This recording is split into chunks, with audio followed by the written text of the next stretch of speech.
Hello दोस्तों, मैं आ गया हूं वापस आपको पढ़ाने क्लास 9 की फिजिक्स का 4th चैप्टर जो कि है वर्क एंड एनर्जी। इससे पहले हम लोग 3 चैप्टर पढ़ चुके हैं।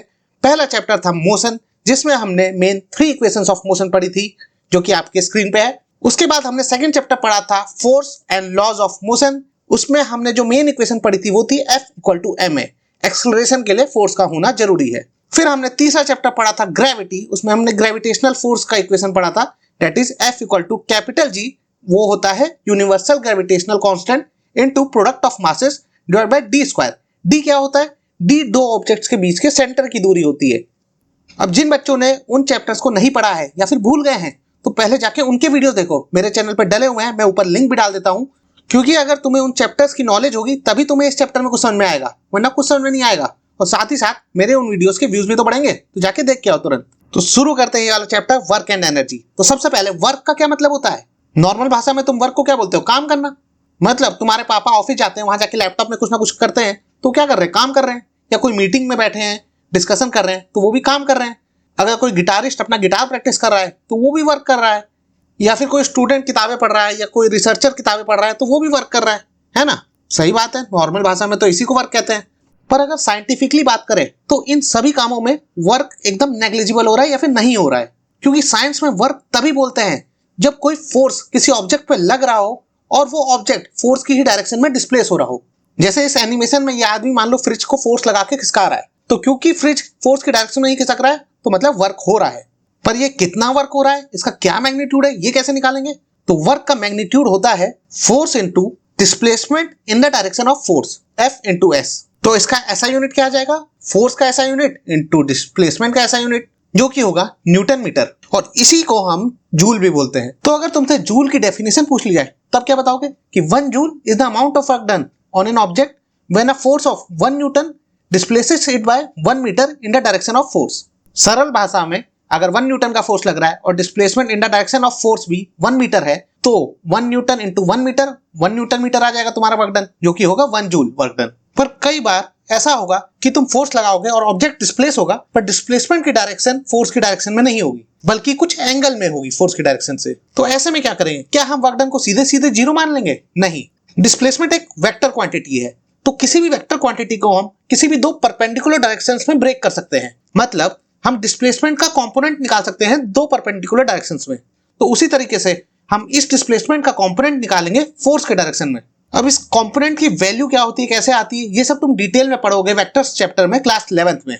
फिलहाल के लिए इतना समझ लो कि अगर फोर्स और डिस्प्लेसमेंट के बीच का एंगल थीटा डिग्री है तो डिस्प्लेसमेंट का component in the direction of force क्या होगा? S cos theta.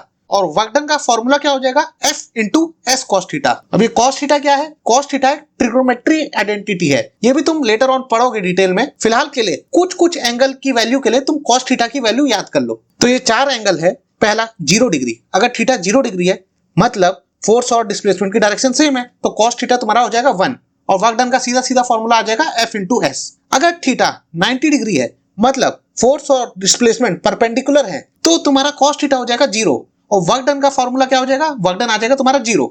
तीसरा, अगर थीटा 180 डिग्री है मतलब डिस्प्लेसमेंट की डायरेक्शन अपोजिट है फोर्स के डायरेक्शन के। अब तुम्हें अंदर ही अंदर लग रहा होगा ऐसा क्यों हो रहा है? जब फोर्स में एक डायरेक्शन में लगा रहा हूं तो डिस्प्लेसमेंट उसके उल्टे डायरेक्शन में क्यों हो रहा है? क्योंकि कोई और फोर्स लग रहा होगा उल्टी डायरेक्शन में, या फिर उसका इनर्शिया होगा उल्टी डायरेक्शन में, वो कोई भी रीजन हो। पर अगर डिस्प्लेसमेंट फोर्स के अपोजिट डायरेक्शन में दैट इज थीटा = 180 डिग्री, तो cos थीटा क्या होता है? cos 180 डिग्री होता है -1। तो वर्क डन का फॉर्मूला क्या आ जाएगा? -FS, मतलब नेगेटिव वर्क डन। और अगर थीटा 270 डिग्री है तो ये वापस परपेंडिकुलर वाला केस हो गया कि डिस्प्लेसमेंट फोर्स के परपेंडिकुलर है, तो cos 270 डिग्री भी 0 होता है, तो वर्क डन आ जाएगा तुम्हारा 0। तो कुल मिला के अगर मैं समराइज करूं तो अगर डिस्प्लेसमेंट फोर्स के ही डायरेक्शन में है तो तुम्हारा वर्क डन हो जाएगा F × S। अगर डिस्प्लेसमेंट फोर्स के परपेंडिकुलर है तो तुम्हारा वर्क डन आएगा 0 उस फोर्स की वजह से। अगर डिस्प्लेसमेंट फोर्स के अपोजिट डायरेक्शन में है तो तुम्हारा वर्क डन आ जाएगा -FS, मतलब नेगेटिव वर्क डन। तो अगर तुमसे कभी पूछा जाएगा कि वर्क डन हो रहा है कि नहीं हो रहा, तो वर्क डन होने के लिए 3 बेसिक कंडीशंस क्या है? कि फोर्स लग रहा हो बॉडी पे, दूसरा बॉडी डिस्प्लेस हो रही हो, और तीसरा कि बॉडी का डिस्प्लेसमेंट फोर्स के परपेंडिकुलर नहीं होना चाहिए। ये तीनों कंडीशंस अगर सेटिस्फाई हो रही है तो मतलब कुछ ना कुछ वर्क डन हो रहा है। अब कुछ केसेस देखते हैं, इनमें तुम बताओ कि वर्क डन हो रहा है कि नहीं हो रहा है। पहला केस है, इसमें कोई लड़की अपनी एक ट्रॉली खींच रही है जिसमें कुछ बुक्स वगैरह रखी है, तो इसमें क्या वर्क डन हो रहा है? पहली कंडीशन क्या थी कि फोर्स लगना चाहिए, तो लड़की ट्रॉली पे फोर्स लगा रही होगी जिसकी वजह से आगे बढ़ रही है। दूसरी कंडीशन क्या है कि ट्रॉली डिस्प्लेस होनी चाहिए, तो इधर ट्रॉली डिस्प्लेस भी हो रही है। और तीसरी कंडीशन क्या है कि डिस्प्लेसमेंट फोर्स के परपेंडिकुलर नहीं होना चाहिए। यहाँ पे जो डिस्प्लेसमेंट है फोर्स की डायरेक्शन में ही है, तो परपेंडिकुलर तो है नहीं, तो वर्क जरूर हो रहा है इस केस में। अब एक थोड़ी गहरी बात करता हूँ, ये तुम्हें नहीं समझ में आएगी तो कोई बात नहीं, आगे बढ़ जाना, परेशान मत होना, पर फिर भी मैं बता ही देता हूँ कि जैसे कार्ट पे ये लड़की फोर्स लगा रही है ना, तो इसके जो टायर से जमीन से जुड़े हुए उस पर फ्रिक्शन फोर्स लग रहा होगा, जमीन उस पर फ्रिक्शन फोर्स लगा रही होगी ताकि उसके ऊपर वो स्लाइड ना करे। अब इस फ्रिक्शन फोर्स की वजह से क्या होता है, ये जो टायर्स है ना, ये रोलिंग मोशन करते हैं, ये घिसते हुए नहीं चले जाते बल्कि रोल करते हुए आगे बढ़ते हैं। और जब ये प्योर रोलिंग कर रहे होंगे ना आइडियल केस में, तो ये फ्रिक्शन कौन सा फ्रिक्शन लगता है, स्टैटिक फ्रिक्शन लगता है। और प्योर रोलिंग के केस में जो टायर्स का पॉइंट ऑफ कांटेक्ट होता है जमीन पे, उसकी वेलोसिटी 0 होती है, मतलब वो रेस्ट पे होता है उस इंस्टेंट के लिए। तो जो ये स्टैटिक फ्रिक्शन की वजह से जो वर्क डन होता है वो भी 0 होता है। इसीलिए अगर टायर्स प्योर रोलिंग कर रहे हैं तो फ्रिक्शन की वजह से वर्क डन 0 होगा, जो भी वर्क डन होगा वो लड़की के अप्लाइड फोर्स की वजह से होगा। पर छोड़ो, ये सब बातें तुम्हें समझ में नहीं आएगी अभी, ये जब तुम 11th में जाओगे ना तब जाके तुम्हें समझ में आएगी, हाँ सर ने कुछ बताया था ऐसा। पर अभी टेंशन नहीं लेना, आगे बढ़ना है। तो सेकंड केस देखते हैं। इधर क्या हो रहा है, एक कोई बॉडी बिल्डर वेट उठा रहा है।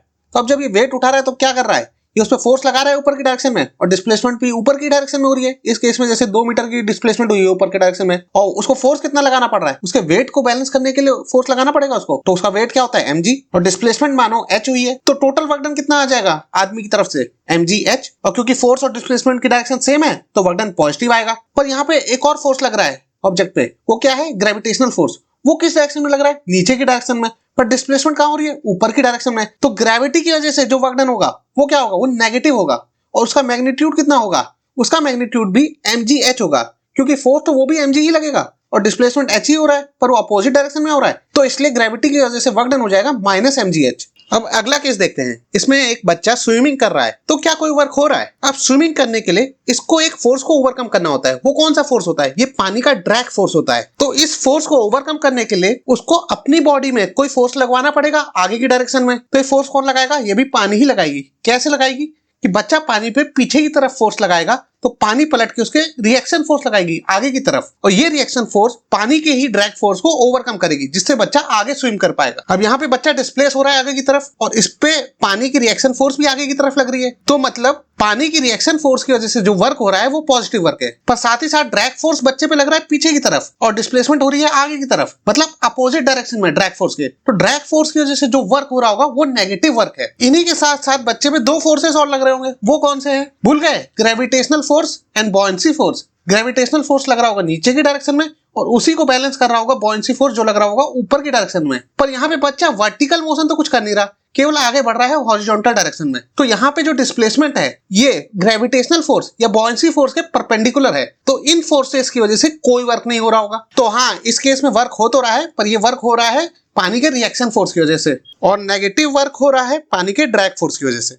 अब अगला केस देखते हैं। इसमें कोई गधा या घोड़ा अपने ऊपर लोड कैरी कर रहा है और चल रहा है। अब ऐसे केसेस में ना, अगर तुमसे सवाल पूछा जाए एग्जाम वगैरह कहीं पे, तो तुम एयर ड्रैग को नेगलेक्ट कर देना, उसका मैग्नीट्यूड बहुत कम होता है, तो उसको कंसीडर मत करना। तो जो लोड है उसमें कौन से फोर्सेस लग रहे हैं, एक तो ग्रेविटेशनल फोर्स लग रहा होगा नीचे की तरफ, और दूसरा नॉर्मल फोर्स लग रहा होगा ऊपर की तरफ, जो गधे या घोड़े की बॉडी लगा रही होगी उस पर, ताकि वो वर्टिकल डायरेक्शन में ऊपर नीचे ना करे। अब फोर्सेस दोनों इस पे वर्टिकल डायरेक्शन में लग रहे हैं, पर डिस्प्लेसमेंट कहाँ हो रहा है, हॉरिजॉन्टल डायरेक्शन में, जो कि वर्टिकल डायरेक्शन के परपेंडिकुलर है, मतलब फोर्सेस के परपेंडिकुलर है। तो यहाँ पे वर्क डन नहीं हो रहा होगा ऑब्जेक्ट पे। अब अगला केस क्या है कि कुएं से पानी निकाला जा रहा है बाल्टी भर के। अभी कैसे भी हो सकता है, तुम खुद खींच रहे हो या किसी विंडमिल का यूज कर रहे हो उसको ऊपर खींचने के लिए। विंडमिल क्या होता है कि एक टरबाइन्स टाइप के रहते हैं, पंखा जैसा बड़ा सा पंखा, जिसको विंड की पावर से घुमाया जाता है। विंड आती है तो उसको पंखे को घुमाती है, और इस घूमने की वजह से वो रोप को ऊपर की तरफ खींचता है, जिसकी वजह से तुम्हारा बाल्टी ऊपर आती है। अब यहाँ बाल्टी को देखो, बाल्टी के अंदर पानी भी भरा होगा, तो पानी का वेट और बाल्टी का वेट नीचे की डायरेक्शन में लग रहा होगा ये फोर्स। तो इस फोर्स को ओवरकम करके बाल्टी को ऊपर खींचने के लिए तुम्हें एक फोर्स ऊपर की डायरेक्शन में लगाना होगा, उस रोप के थ्रू लगाओगे जो रोप बंधी है बाल्टी से। और डिस्प्लेसमेंट कहाँ हो रहा है बाल्टी का, ऊपर की डायरेक्शन में, क्योंकि हम लिफ्ट कर रहे हैं ना अभी तो बाल्टी। तो जो फोर्स रोप बाल्टी पे ऊपर की डायरेक्शन में लगा रही है, उसकी वजह से जो वर्क डन होगा वो पॉजिटिव होगा, क्योंकि डिस्प्लेसमेंट ऊपर की डायरेक्शन में है। पर जो ग्रेविटी की वजह से वर्क डन होगा वो नेगेटिव होगा,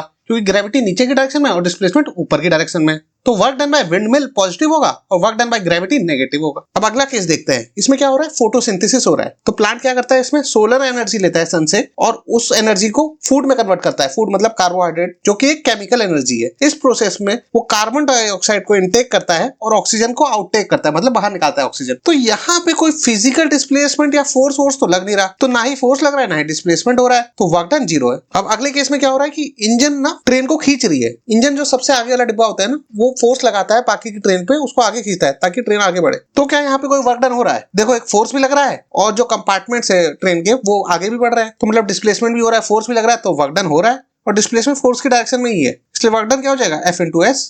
अब अगले केस में क्या हो रहा है, कोई एक आदमी कोई एक वजन लेके, जैसे वेट्स हो गए ना, वो लेके बस खड़ा हुआ है, कुछ मूवमेंट नहीं कर रहा है। तो यहाँ पे जो वेट्स है उसका डिस्प्लेसमेंट तो 0 है। फोर्स भले ही लगाना पड़ रहा हो, फोर्स क्यों लगाना पड़ेगा, क्योंकि जो ग्रेविटेशनल फोर्स वेट्स पे लग रहा है नीचे की डायरेक्शन में, उसको बैलेंस करने के लिए, पर क्योंकि डिस्प्लेसमेंट नहीं हो रहा है इसलिए वर्क डन 0 है। अब तुम्हें ऐसा भी लगेगा कि जब हम उसको पकड़ के खड़े रहते हैं किसी भी वजन को, तो भले ही वर्क डन 0 हो, पर हम थक जाते हैं थोड़ी देर में, तो हमारी एनर्जी कहाँ जा रही है? तो होता क्या है कि हमारे मसल्स जब फोर्स लगा रहे हो ना किसी भी बॉडी में, भले ही वर्क नहीं हो रहा हो, पर हमारे मसल्स बायोकेमिकल एनर्जी कंज्यूम करते हैं, क्योंकि वो रैपिडली कॉन्ट्रैक्ट और एक्सपेंड होते हैं जब भी वो फोर्स लगा रहे हो। तो इसलिए भले ही वर्क डन ना हो रहा हो, हमें थकावट होती है। तो हमने बहुत सारे एग्जांपल्स देख लिए और देख भी लिया कि कहाँ वर्क होता है कहाँ नहीं होता है। तो अब आते हैं क्वेश्चन पे। तो क्वेश्चन में क्या बोला जा रहा है, क्या force of 7 Newton is acting on an object, और जब ये फोर्स एक्ट हो रहा है तो उसी दौरान बॉडी डिस्प्लेस हो रही है 8 मीटर से इन द डायरेक्शन ऑफ फोर्स। तो इसका वर्क डन क्या होगा? वर्क डन हमें पता है F into S cos theta, जहां थीटा 0 डिग्री है, क्योंकि डिस्प्लेसमेंट फोर्स के डायरेक्शन में ही हो रहा है, तो cos थीटा हो जाएगा 1। तो तुम्हारा वर्क डन का फॉर्मूला हो जाएगा F into S,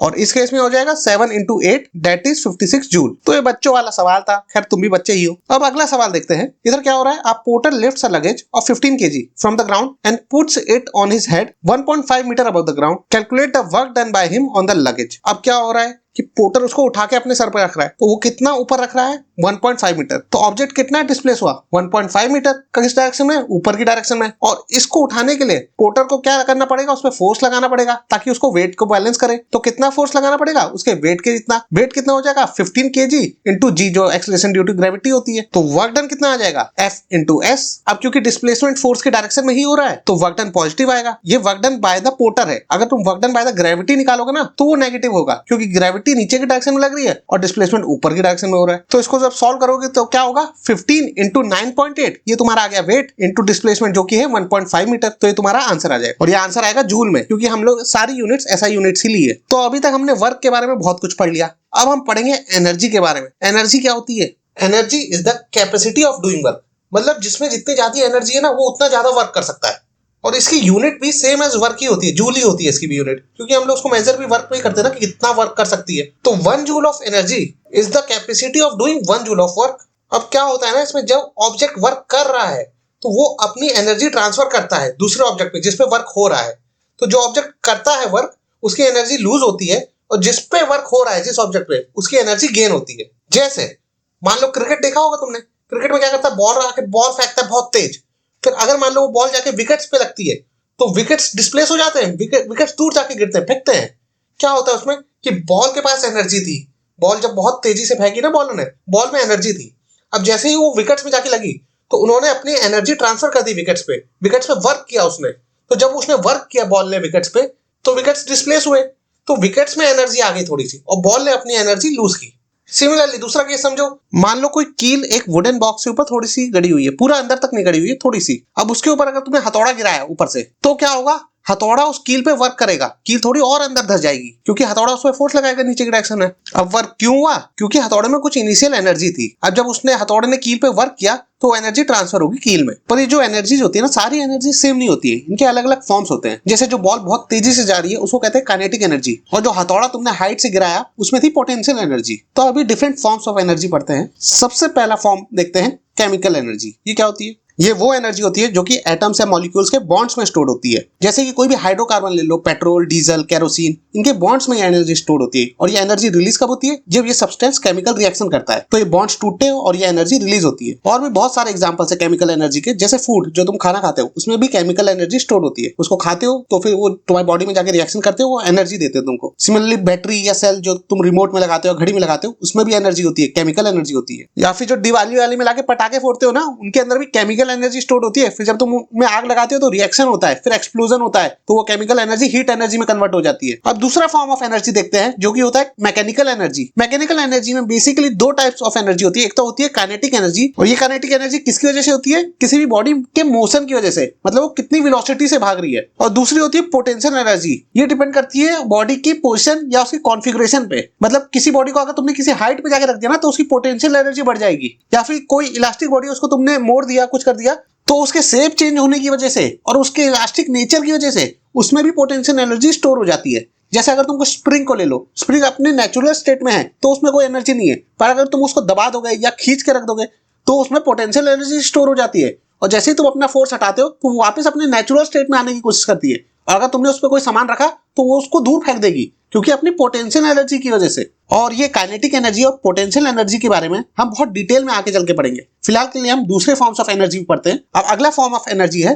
थर्मल या हीट एनर्जी। ये क्यों होता है, जो एटम्स होते हैं ना हर ऑब्जेक्ट में, वो वाइब्रेट करते हैं। जितना टेम्परेचर ज्यादा होता है किसी ऑब्जेक्ट का तो उतना ज्यादा तेजी से वाइब्रेट करते हैं उसके एटम्स या मॉलिक्यूल्स। तो इस वाइब्रेशन की वजह से जो एनर्जी होती है ना बॉडी में, उसके टेम्परेचर की वजह से, तो उसको कहते हैं हीट या थर्मल एनर्जी। जैसे तुम किसी लकड़ी में आग लगाते हो तो आग लगती है ना, तो वो एनर्जी कौन सी है, वो हीट एनर्जी है, थर्मल एनर्जी है जो कि फ्लो हो रही है। तुम उसके पास जाओगे तो तुम्हें भी गर्मी महसूस होगी, उसकी हीट एनर्जी क्योंकि तुम्हारे पास आ रही है। अब अगला फॉर्म ऑफ एनर्जी देखते हैं, वो क्या है, न्यूक्लियर एनर्जी। न्यूक्लियर एनर्जी होती है हर एटम्स के जो न्यूक्लियस होता है ना उसमें स्टोर होती है, और न्यूक्लियस में क्या होता है, न्यूट्रॉन्स एंड प्रोटॉन्स। अब जब तुम उसका न्यूक्लियर लेवल पे जाके उसका रिएक्शन करते हो, जैसे अगर दो न्यूक्लियस को कंबाइन कर रहे हो या फिर एक न्यूक्लियाई को ब्रेक कर रहे हो, तो जो एनर्जी रिलीज होती है उसको न्यूक्लियर एनर्जी कहते हैं। अब यहाँ पे जब दो न्यूक्लियाई कंबाइन होते हैं ना तो उसको फ्यूजन कहते हैं, और अगर कोई न्यूक्लियस ब्रेक कर रहे हो तो उसको फिजन कहते हैं। खैर इसमें बहुत डिटेल में जाने की जरूरत नहीं है। अब नेक्स्ट फॉर्म ऑफ एनर्जी देखते हैं जो कि है सोनिक एनर्जी या फिर साउंड एनर्जी। ये क्या होती है, energy in the form of sound waves. जैसे तुम आवाज आती है कहीं से तो वो एक एनर्जी है जो कि फ्लो हो रही है। कई बार तुमने पिक्चरों में या कहीं पे देखा होगा कि जब बहुत तेज साउंड होता है ना तो कांच वांच टूट जाते हैं। ये कैसे टूट गए,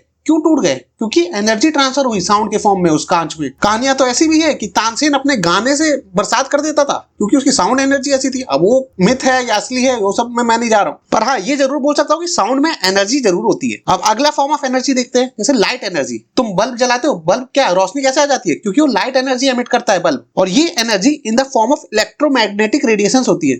और इसमें एक पार्टिकल्स होते हैं जिसको हम फोटोन्स बोलते हैं, जो कि लाइट एनर्जी को ट्रांसमिट करते हैं। और ये फोटोन्स कब निकलते हैं, जब किसी ऑब्जेक्ट को तुम हीट करते हो। जैसे बल्ब में भी तुम्हारा एक फिलामेंट लगा रहता है जिसको तुम हीट करते हो तो फोटोन्स निकलते हैं जिसकी वजह से रोशनी हो जाती है। और इसको हीट कैसे करते हो, इलेक्ट्रिकल एनर्जी से। तो अब हम आ जाते हैं अगले फॉर्म ऑफ एनर्जी में जो कि होता है इलेक्ट्रिकल एनर्जी। ये क्यों होता है, ये होता है due to the movement of electrons. जैसे घर में तुम्हारी जो बिजली आ रही है ना उसमें क्या हो रहा है, इलेक्ट्रॉन्स फ्लो कर रहे हैं वायर्स में, जिसकी वजह से वो एनर्जी फ्लो हो रही है, जिसको हम कहते हैं इलेक्ट्रिकल एनर्जी। और घरों में जब बिजली आती है जाती है तो लोग क्या बोलते हैं जनरली कि लाइट आ गई, लाइट चली गई, पर ये लाइट एनर्जी नहीं होती है, ये इलेक्ट्रिकल एनर्जी होती है। अब उसको हम बोलते हैं लाइट आ गई लाइट चली गई क्योंकि हमें दिखती है वो in the form of light है ना, कि बिजली आती है तो लाइट जलती है, बल्ब जलता है तुम्हारा, तो इसलिए बोला जाता है, पर वो लाइट एनर्जी नहीं है, वो है इलेक्ट्रिकल एनर्जी। तो अभी हमने डिफरेंट फॉर्म्स ऑफ एनर्जी पढ़ा। अब हम डिटेल में पढ़ते हैं मैकेनिकल एनर्जी के बारे में, जिसमें दो चीजें हैं, एक तो काइनेटिक एनर्जी, एक पोटेंशियल एनर्जी। काइनेटिक एनर्जी अभी मैंने तुम्हें थोड़ी देर पहले बताया था क्या होती है, कि वो मोशन की वजह से होती है, किसी भी ऑब्जेक्ट के मोशन की वजह से। जैसे क्रिकेट देखा होगा तो बॉलर बॉल फेंकता है, तो बॉलर जब बॉल फेंकता है तो बॉल में वेलोसिटी होती है, तो वेलोसिटी की वजह से उसमें काइनेटिक एनर्जी होती है। तो जब भी वो किसी चीज पे लगेगी, जैसे अगर वो विकेट पे जाके लगती है तो वो विकेट को डिस्प्लेस कर देती है, विकेट पे वर्क करती है। क्यों, क्योंकि बॉल में काइनेटिक एनर्जी थी। इसी तरह किसी भी मूविंग ऑब्जेक्ट में, जैसे मीटियोर्स हो गए, मीटियोर्स क्या होते हैं, टूटता और तारा देखते हो ना तुम आसमान में, वो क्या होता है, मीटियोर्स होते हैं। क्या कोई आदमी भाग रहा है या कोई गिर रहा है या एरोप्लेन उड़ रहा है या ट्रेन चल रही है, हर मूविंग ऑब्जेक्ट में काइनेटिक एनर्जी स्टोर होती है। काइनेटिक एनर्जी होती तो है, पर कितनी होती है, उसकी वैल्यू क्या होती है, ये भी तो जानना होगा। अब एनर्जी की यूनिट तो जूल होती है, तुमको पता है, और उसकी डेफिनेशन भी क्या होती है, कैपेसिटी ऑफ डूइंग वर्क। पर किसी मूविंग ऑब्जेक्ट में कितनी काइनेटिक एनर्जी स्टोर्ड है वो कैसे निकालोगे। ये काइनेटिक एनर्जी की वैल्यू उतनी ही होगी जितना तुम्हें उस ऑब्जेक्ट पे वर्क करना पड़ेगा उसको इनिशियल स्टेट ऑफ रेस्ट से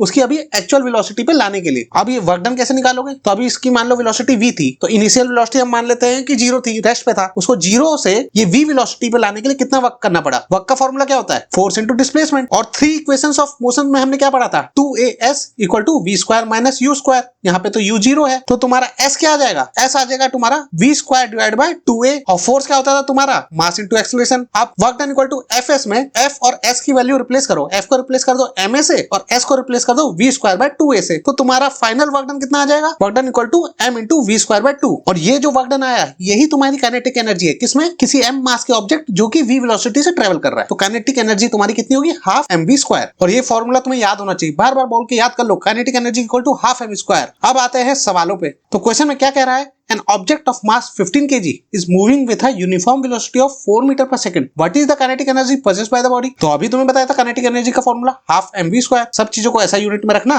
तुम्हारा आंसर आ जाएगा 120 जूल। अब एक बहुत इंपॉर्टेंट कॉन्सेप्ट पढ़ते हैं जिसको कहते हैं वर्क एनर्जी थ्योरम। ये क्या कहता है कि net work done on an object is equal to the change in its kinetic energy. यहाँ पे नेट वर्क डन का क्या मतलब हुआ कि जितने भी फोर्सेस लग रहे हैं ना, सबका वर्क डन निकालो, फिर उनको जोड़ो, मतलब उनके साइन के साथ जोड़ो। अगर कोई नेगेटिव वर्क डन है तो वो घटाएगा, उसको माइनस साइन के साथ ही रखना है। फिर जो टोटल वर्क डन आया, नेट वर्क डन सारे फोर्सेस की वजह से, वो इक्वल टू होगा change in its kinetic energy, that is final kinetic energy minus initial kinetic energy. अगर नेट वर्क डन 0 आ रहा है तो मतलब काइनेटिक एनर्जी चेंज नहीं होगी, तो ऑब्जेक्ट की वेलोसिटी सेम रहेगी। अब एक क्वेश्चन देखो, what is the work to be done to increase the velocity of a car from 30 kilometre per hour to 60 kilometre per hour if the mass of the car is 1500 kg। अब पहले तो ये जो kilometre per our है ना, इसको metre per second में convert कर देना तुम। वो कैसे करोगे, किलोमीटर को मीटर में कन्वर्ट करने के लिए 1000 से मल्टीप्लाई करना और आर को सेकंड में डिवाइडेड बाय 3600 करना, तो सेकंड में कन्वर्ट हो जाएगा। या फिर डायरेक्ट 5/18 से मल्टीप्लाई कर देना, वो मीटर पर सेकंड में आ जाएगी तुम्हारी स्पीड। ठीक है, तो वर्क डन कितना होगा, वर्क डन होता है चेंज इन काइनेटिक एनर्जी। तो फाइनल काइनेटिक एनर्जी निकालना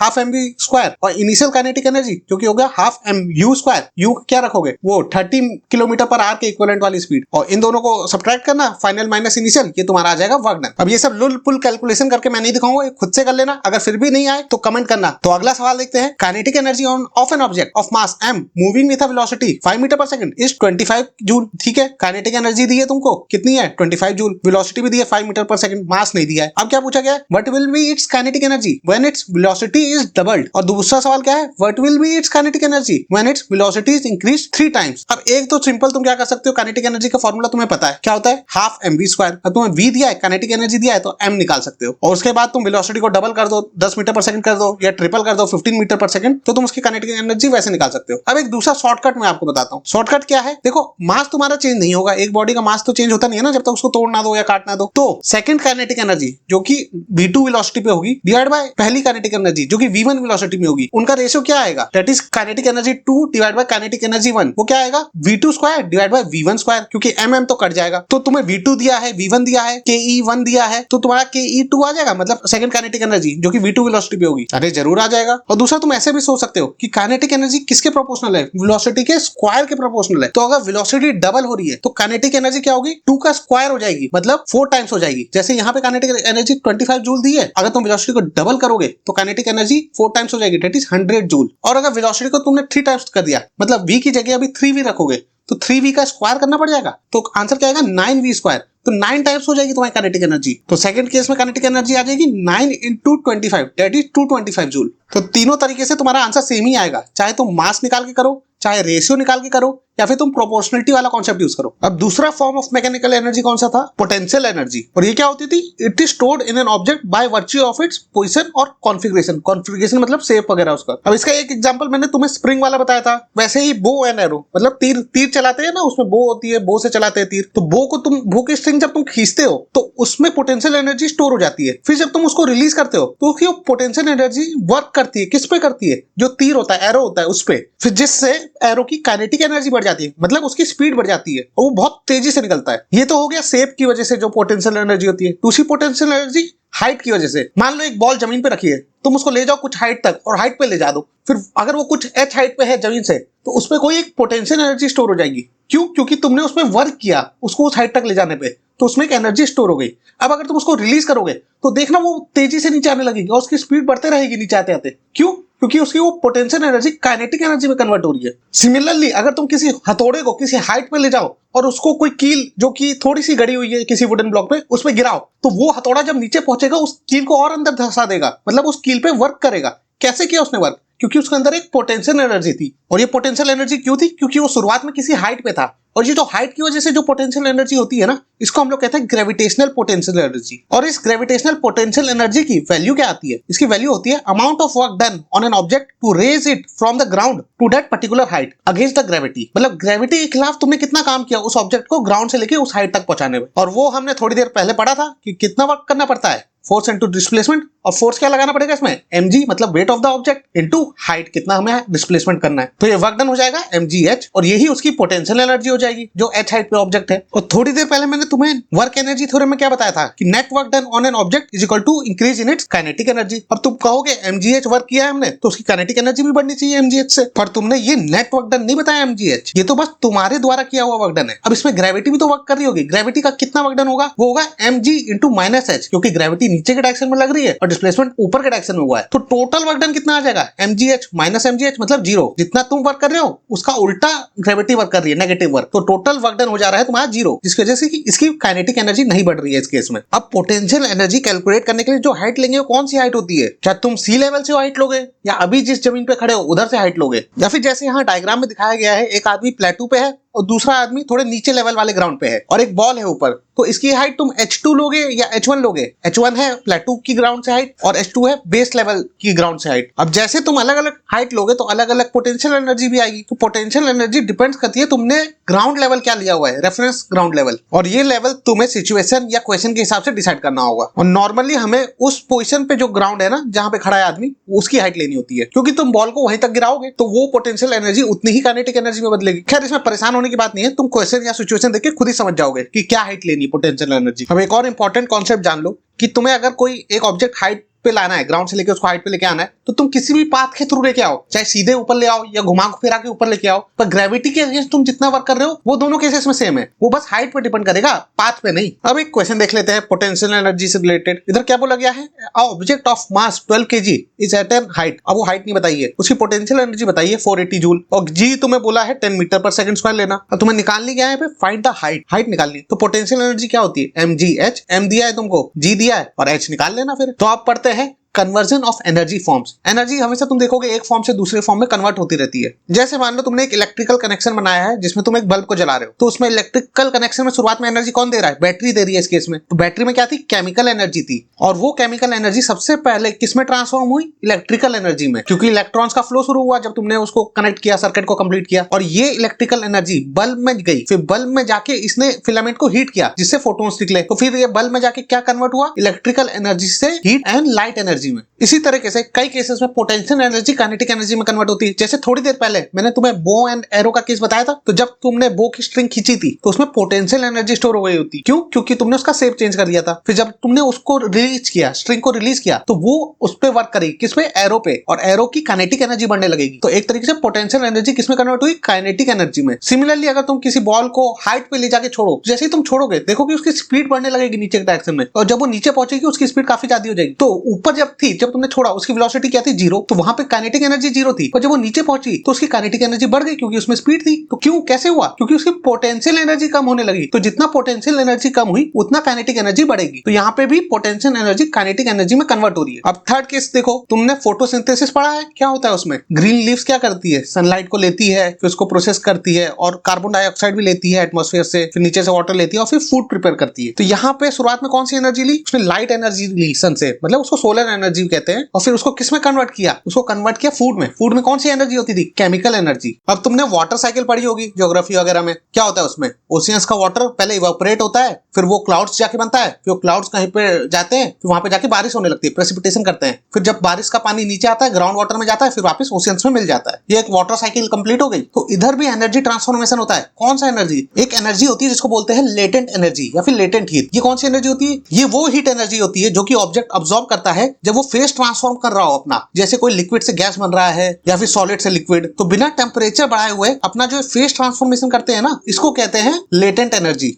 तो वाटर साइकिल में क्या होता था? ओशियंस का वाटर पहले इवापोरेट करता था हीट या सोलर एनर्जी लेके, और इवापोरेट करके वाटर वेपर बनता था। अब ये कैसे बना? क्योंकि इसने एक सोलर एनर्जी अब्सॉर्ब की, सोलर या हीट एनर्जी, जो इसकी लेटेंट एनर्जी के फॉर्म में स्टोर हो गई, और इसने अपना फेस चेंज कर लिया, वाटर से वाटर वेपर, मतलब लिक्विड से गैस। और फिर जब ये क्लाउड्स बनके कहीं पर ट्रेवल करते हैं और कंडेंस होते हैं, तो ये वापस वाटर वेपर से वाटर बनते हैं। तो ये कौन सी एनर्जी रिलीज करते हैं? ये लेटेंट एनर्जी रिलीज करते हैं और अपना फेस ट्रांसफॉर्म कर लेते हैं गैस से वापस लिक्विड, और फिर बारिश के फॉर्म में नीचे आते हैं। अब एक सवाल का जवाब दो, why does air move from one place to another? तुमने देखा हवा चलती है, एयर मूव होती है एक जगह से दूसरी जगह, क्यों? तो इस मूवमेंट के पीछे कोई फोर्स लगना चाहिए। ये फोर्स क्यों लगेगा? क्योंकि प्रेशर डिफरेंस की वजह से लगेगा। एक जगह हायर प्रेशर होगा और एक जगह लोअर प्रेशर, तो हमेशा एयर हाई प्रेशर से लोअर प्रेशर की तरफ फ्लो करेगी। पर ये प्रेशर डिफरेंस आया कहां से? ये प्रेशर डिफरेंस आएगा due to uneven heating of the earth surface. मतलब अर्थ की सरफेस से तुम देखोगे कहीं पे ज्यादा गर्मी है, कहीं पे ठंडी है एक ही टाइम पे। ऐसा क्यों? क्योंकि सोलर रेडिएशन अलग अलग एंगल पे फॉल करती है और वगैरह वगैरह रीजन से। तो जहां पे ज्यादा गर्म हो रहा होगा ना, वहां पे एयर ज्यादा हीट हो जाएगी, तो वहां पे एयर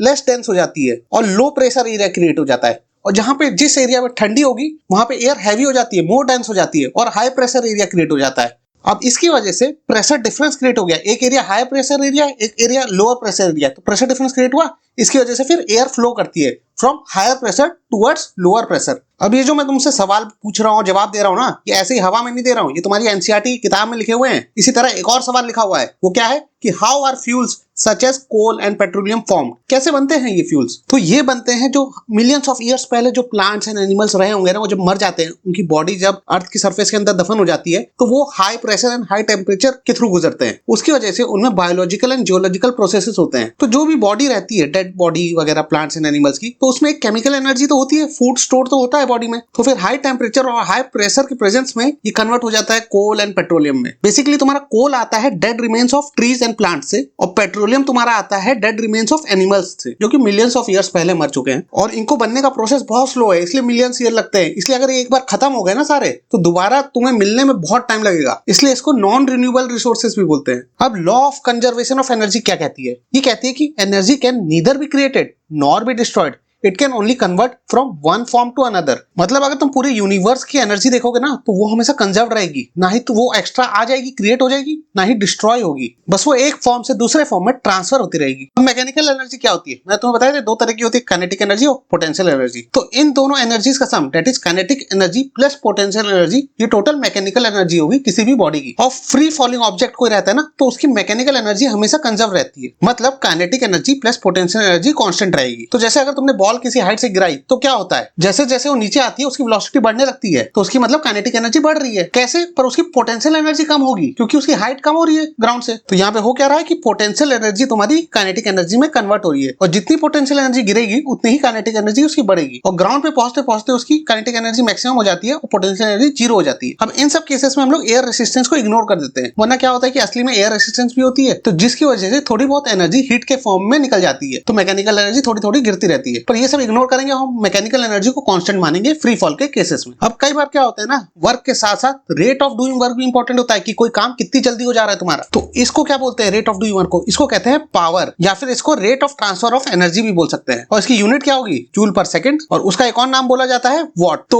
वॉट की डेफिनेशन क्या होगी? 1 what is the power of an agent which does 1 joule of work in 1 second. और कई बार ये rate of doing work very करते रहता है, कभी तेजी से वर्क कर रहा है, फिर थोड़ा धीरे वर्क कर रहा है। तो एक एवरेज पावर का भी कॉन्सेप्ट आता है। ये क्या होता है? उतने टोटल पीरियड के लिए कितना वर्क किया डिवाइड बाय टोटल टाइम। और सिमिलरली एनर्जी कंजम्पशन के टर्म्स में अगर डिफाइन करोगे कि total energy consume divide by total time, ये हो जाएगी तुम्हारी पावर। और जो ऐसे स्लैंग लैंग्वेज में बोलते हैं ना, वॉट लगा दी उसकी वॉट लगा दी, वो वाला वॉट नहीं है इधर, ये वॉट अलग है, पावर जूल पर सेकंड। अब एक सवाल देखते हैं, 2 girls each of weight 400 newton. अब वेट तुम्हें न्यूटन में दिया गया सीधे सीधे। Climb up a rope through a height of 8 metre, मतलब 8 मीटर की ऊपर चढ़ गई है रस्सी चढ़ चढ़ के। अब एक लड़की का नाम है ए, एक लड़की का नाम है बी। ये कैसा नाम है? चलो है, एक का नाम ए है, एक का नाम बी है। अब ए 20 सेकंड ले रही है यही काम करने में, 8 मीटर की हाइट चढ़ने में, और बी 50 सेकंड ले रही है। तो अब इसमें से कितनी पावर है दोनों लड़कियों की निकालो। तो ए लड़की की क्या पावर होगी? Work done. वर्क डन क्या होता है? mgh। यहाँ पे mg की वैल्यू दी है तुमको 400 न्यूटन, m नहीं है तुम्हारा, m तो होता तो kg में दिया रहता ना, ये mg है, सीधे सीधे वेट। तो इनटू h, 8h क्या है तुम्हारा? 8 मीटर, तो आ जाएगा 3200। ये तुम्हारा वर्क डन है। अब दोनों लड़कियों का वेट सेम ही है, तो दोनों लड़कियां वर्क तो इक्वल कर रही है, दैट इज 3200 जूल, पर ये टाइम अलग अलग ले रही है, तो इन दोनों की पावर अलग है। तो पहली लड़की केवल 20 सेकंड ले रही है, तो 3200 को जब 20 से डिवाइड करोगे तो आएगा तुम्हारा 160, तो ये जूल पर सेकंड। ये पहली लड़की की पावर हो गई 160 वॉट। और दूसरी लड़की के लिए तुम्हें किससे डिवाइड करना पड़ेगा? 50 से, 20 की जगह 50 सेकंड से डिवाइड करना पड़ेगा, तो तुम्हारा आ जाएगा 64 वॉट। अब तुम कभी अपना बिजली का मीटर देखा है तुमने? इलेक्ट्रिसिटी मीटर जो तुम्हारे घरों में लगा रहता है कि कितना इलेक्ट्रिसिटी तुम कंज्यूम कर रहे हो। जब ज्यादा आता है तुम्हारे पापा टेंशन में आ जाते हैं, ज्यादा बिल भरना पड़ेगा, तो उसमें किस यूनिट में लिखा रहता है वो बिजली का यूनिट? वो लिखा रहता है किलोवाट आवर में। अब ये कौन सा नया यूनिट हो गया सर? हमने तो जूल पढ़ा था वर्क का यूनिट, तो एनर्जी का भी यूनिट जूल ही होता था। अब ये किलोवाट आवर क्या चीज है? अब देखो पावर मैंने तुम्हें बताया था क्या होता है, एनर्जी डिवाइड बाय टाइम। तो एनर्जी क्या हो जाएगा? Power into time. पावर की यूनिट क्या होती है? वॉट। वैसे किलोवाट भी होती है। किलोवाट क्या होगी? 1000 वॉट इक्वल टू 1 किलोवाट। और टाइम की यूनिट सेकंड, आवर कुछ भी हो सकती है। तो पावर इनटू टाइम ये क्या हो जाएगा? What into second,